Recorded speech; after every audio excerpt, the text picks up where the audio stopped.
Super star Mahesh Babu హీరోగా, ప్రియాంక చోప్రా హీరోయిన్గా, దర్శక ధీరుడు ఎస్ఎస్ రాజమౌళి దర్శకత్వంలో అత్యంత ప్రతిష్టాత్మకంగా తెరకెక్కుతున్నటువంటి చిత్రమే వారణాసి.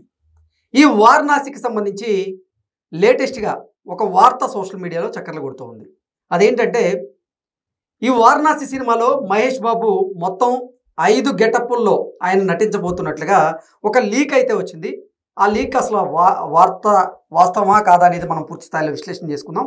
ప్రస్తుతం మనతో పట్టినారు ప్రముఖ సినీ రాజకీయ విశ్లేషకులు, ప్రముఖ సీనియర్ జర్నలిస్ట్ సిఎస్ రావు గారు. వారితో మాట్లాడదాం.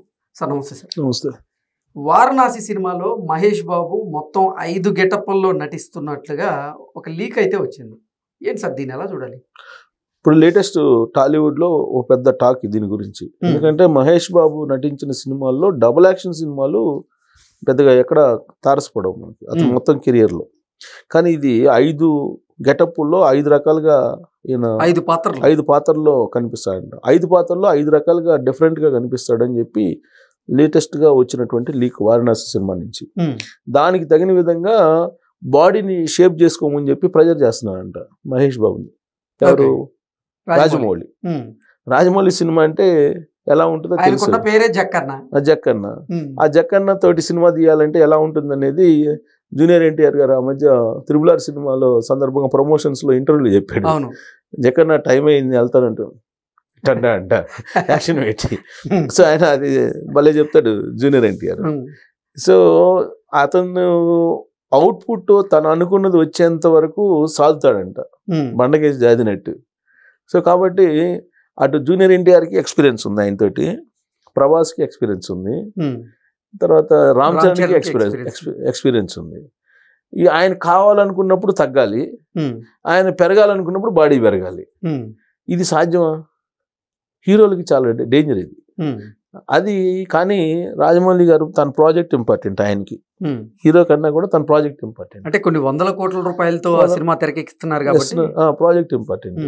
ఇప్పుడు ప్రభాస్ని కూడా మనం బాహుబలి సినిమాలో వేరియేషన్స్ చూసాం, అలాగే రాణా వేరియేషన్స్ చూసాం. బాడీ పెంచమంటాడు, ఒకసారి బరువు పెరగమంటాడు, ఇంకోసారి బరువు తగ్గమంటాడు, ఇంకోసారి కండలు పెంచమంటాడు, ఇంకోసారి కండలు తగ్గించమంటాడు. ఇట్లాంటివన్నీ -డిగ్రీలు చలిలో తీసుకెళ్లి షూటింగ్ పెడతారు. ఇలాంటివన్నీ కూడా ఆయనతోటి చేయటం అనేది చాలా టఫ్ అంటారు. బట్ మహేష్ బాబు ఒప్పుకున్నారు, చేస్తున్నారు, ఇప్పుడు ప్రాజెక్ట్ చేస్తున్నారు. అయితే ఇప్పుడు మహేష్ బాబు అభిమానుల్లో ఒక ఏంటంటే, ఈ బాడీ ఒక్కోసారి ఏమో సన్నగా కనిపిస్తాడు మహేష్ బాబు, ఇంకోసారి ఏమో లావుగా కనిపిస్తాడు. ఏంటి ఈ వేరియేషన్స్ అనేది ఒక చర్చ ఉంది. అలాగే జూనియర్ ఎన్టీఆర్ అభిమానుల్లో కూడా అదే ఉంది. ఈ మధ్యకాలంలో జూనియర్ ఎన్టీఆర్ సన్నబడ్డాడని చెప్పి ఆయనకి ఏదో బాగలేదా, హెల్త్ ఇష్యూస్ వచ్చినాయి అనేది ఒక మొదలు పెట్టారు. గాసిప్సే కదా సినిమా ఇండస్ట్రీలో, నిజాల కంటే కూడా గాసిప్స్ ఎక్కువగా స్ప్రెడ్ అవుతూ ఉంటాయి. ఎగ్జాక్ట్లీ. సినిమా ఇండస్ట్రీలో గడప దాటే లోపు అబద్ధం ప్రపంచాన్ని చుట్టూ వస్తాను. మిగతా రంగాల కంటే సినిమాల్లో గాసిప్స్ మీద బతికేస్తుంటారు. సో అలాగే ఇప్పుడు రాజమౌళి తీసినటువంటి సినిమా వారణాసి సినిమా, దానికి సంబంధించి ఈ మధ్య ఒక ప్రోగ్రాం కూడా జరిగింది కదా. ప్రోగ్రాం జరిగిన సందర్భంగా వాళ్ళ ఫాదరు వెనకుండి నడిపిస్తున్నాడు దేవుడు అని అంటే, దేవుడు లేడు, ఏం లేదు, హనుమాన్ లేడు, నా వెనక ఎవరు లేరు అని చెప్పి ఆయన అనడంతో ఇప్పుడు ఒక సెక్టర్ ఆఫ్ పీపుల్ రాజమౌళి గారిని సోషల్ మీడియాలో వెంటాడుతున్నారు. నీ సొసైటీ తోటి వస్తావా, దేవుడు లేడా అని చెప్పి మొదలు పెట్టారు. ఇప్పుడు దానికి సంబంధించి ఇప్పుడు బీజేపీ వాళ్ళు, దానికి అనుబంధ సంస్థలైన విశ్వ హిందూ పరిషత్ ఇలాంటి వాళ్ళు కూడా 2-3 మాట్లాడారు. దేవుడి మీద నమ్మకం లేదంటావు, దేవుడు లేడంటావు, మరి దేవుడి మీదే సినిమాలు తీస్తావు ఎందుకని చాలా మంది అడుగుతున్నారు. మొత్తం ఆయన తీసే సినిమాలన్నీ కూడా స్టోరీ లైన్ అంటారు, సినిమాల్లో స్టోరీ లైన్ అంటారు.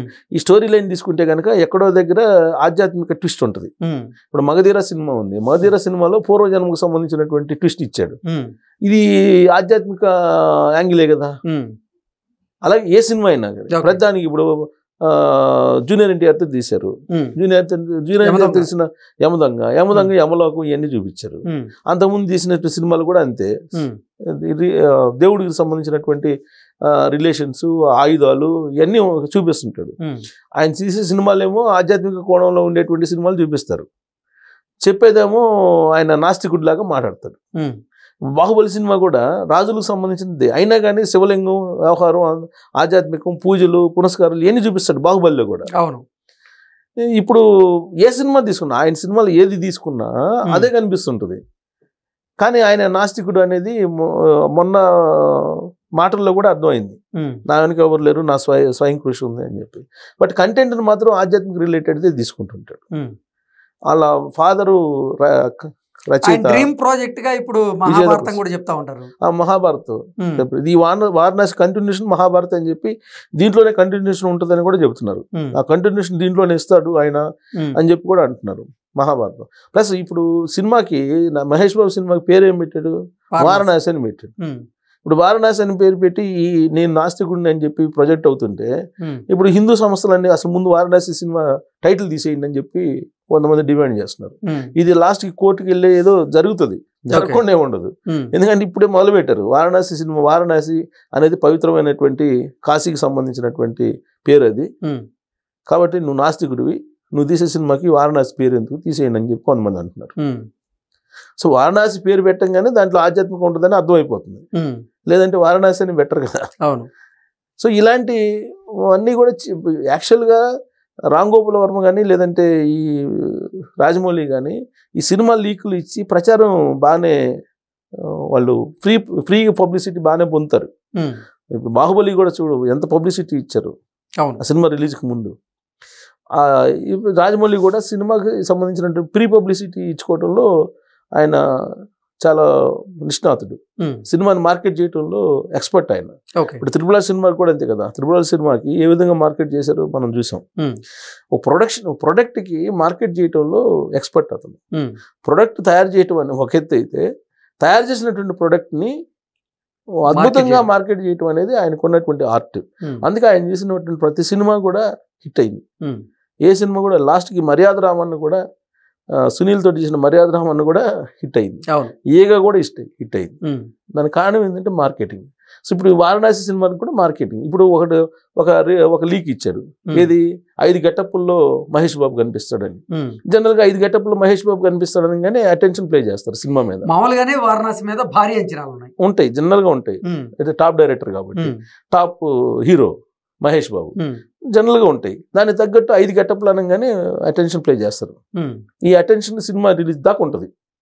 అవును, మహేష్ బాబు 5 గెటప్లు అంటే మామూలు విషయం కాదు కదా. మామూలుగా 2 గెటప్లోనే చూడాల. ఇప్పుడు 5 గెటప్లు అనగానే ఒక రేంజ్ లో చూపించబోతున్నాడు రాజమౌళి అని చెప్పి రాముడు పాత్ర కూడా ఉండబోతుంది. రాముడు పాత్రకు సంబంధించి టెస్ట్ కట్ చేసినప్పుడు నాకు గూస్ బంప్స్ కూడా వచ్చాయంటూ మహేష్ బాబు గారి గురించి ఉద్దేశించి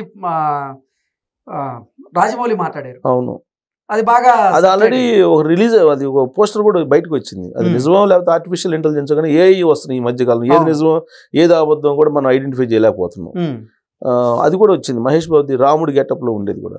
బహుశా ఈ గెటప్లు 5 గెటప్లు 5 రకాలుగా ఇయే ఉంటాయేమో, పౌరాణిక యాంగిల్లో ఉంటాయేమో. ఎందుకంటే కృష్ణ గారు అల్లూరి సీతారామరాజు గెటప్లో పండించారు కదా. అవును, అద్భుతంగా అల్లూరి సీతారామరాజు సినిమాలో అల్లూరి సీతారామరాజు గెటప్లో అద్భుతంగా ఆయన క్లిక్ అయ్యాడు. సో మహేష్ బాబుని కూడా ఆ యాంగిల్లో అటువైపు చూపిస్తాడు. వాల్మీకి కింద, రాముడి కింద, ఇంకొక 4 దీనికి చుట్టూ తిప్పుతారేమో అనిపిస్తుంది. 5 గెటప్లు అంటే మరి అయ్యే కదా. సో ఋషి కింద అటేమో తిప్పుతాడేమో, అన్ని మహేష్ బాబుతో చేపిస్తాడేమో. సో దాని సంచారి కింద ఒక గెటప్ సంచార్ లాగా అలా అంటే రకరకాలు చూపించవచ్చు. ఆ కథ ఆయనదే కాబట్టి ఆయన రాసుకుంటాడు కాబట్టి ఎట్టైనా చూపించచ్చు. కాకపోతే ఇక్కడ ఏంటంటే ఈ మహేష్ బాబు బాడీలో వస్తున్నటువంటి మార్పులు ఏదైతే ఉన్నాయో ఇవి హీరోలకి కొంత హెల్త్ ఇష్యూస్ రావడానికి కారణం ఉంటుంది. కానీ రాజమౌళి అట్ట కాదు, అది జాగ్రత్తలు తీసుకుంటాడు. తర్వాత డైటీషియన్ కానీ డాక్టర్స్ కానీ ఎవ్రీథింగ్ పెట్టి ఆయన జాగ్రత్తలు తీసుకుంటాడు అనుకుని. బట్ రాజమౌళి తోటి సినిమా తీయటం అంటే ఏ హీరోకైనా, ఈవెన్ మహేష్ బాబు కూడా చెప్పాడు, రాజమౌళి ప్రాజెక్ట్లోకి వెళ్తున్నాను, ఇంక 3-4 సంవత్సరాలు నేను కనపడ్డాను. ఇంకో సెంటిమెంట్ కూడా ఉంది. రాజమౌళి తోటి సినిమా తీస్తే ఇంకా ఆ హీరోకి మార్కెట్ తర్వాత సినిమాలు క్లిక్ కావు అనేటువంటి ఒక సెంటిమెంట్ ఉంది. అది కూడా ఉంది. ఇది ఒక పీక్ స్టేజ్కి వెళ్ళిపోతారు కాబట్టి ఇంకా అదే రేంజ్లో చూస్తుంటారు ప్రేక్షకులు కూడా. ఆ రేంజ్లో చూస్తుంటారు కదా హీరోల్ని. ఇంకా తర్వాత మళ్ళీ దాని తర్వాత నెక్స్ట్ లెవెల్కి వెళ్ళాలి. నెక్స్ట్ లెవెల్కి వెళ్ళాలంటే లేదు కదా, స్పేస్ లేదు. స్పేస్ లేదు కాబట్టి కింద ఇంకో తక్కువ చేసి సినిమా తీయాలి. తక్కువ చేసి సినిమా తీసినప్పుడు అవి సహజంగా ప్రేక్షకుల్లో కొంత సైకలాజికల్గా హై ఎండ్లో ఉంటారు కాబట్టి దాన్ని రీచ్ గారు, అది ఫ్లాప్ అవుతాయి. ఇప్పుడు బాహుబలి కూడా అదే పరిస్థితి కదా. బాహుబలి వచ్చిన తర్వాత ప్రభాస్ వరుసగా ఫ్లాప్ అవుతూ వచ్చినాయి. తర్వాత 2 సినిమాలు ఏదో హిట్ అయినట్టుంది. ఏది 2 సినిమాలు ఫ్లాప్ అయ్యి రెండో మూడో ఫ్లాప్ అయిన తర్వాత 2 సినిమాలు హిట్ అయినాయి. జూనియర్ ఎన్టీఆర్కి అదే సిచ్యువేషన్. కాదు జూనియర్ ఎన్టీఆర్ తక్కువ ఉన్నట్టుంది. జూనియర్ ఎన్టీఆర్ రామ్ చరణ్కి కొంచెం ఎక్కువ, రామ్ చరణ్కి కొంచెం ఎక్కువ, గేమ్ చేంజర్ మరి డిజాస్టర్ అవడం ఇవన్నీ ఉన్నాయి. సో కాబట్టి రాజమౌళి తోటి ఈ సినిమా సంబంధించినటువంటి ఈ ఏదైతే లీక్ ఉందో ఇది టాలీవుడ్లో మాత్రం ఒక స్పెషల్ చర్చ జరుగుతుంది.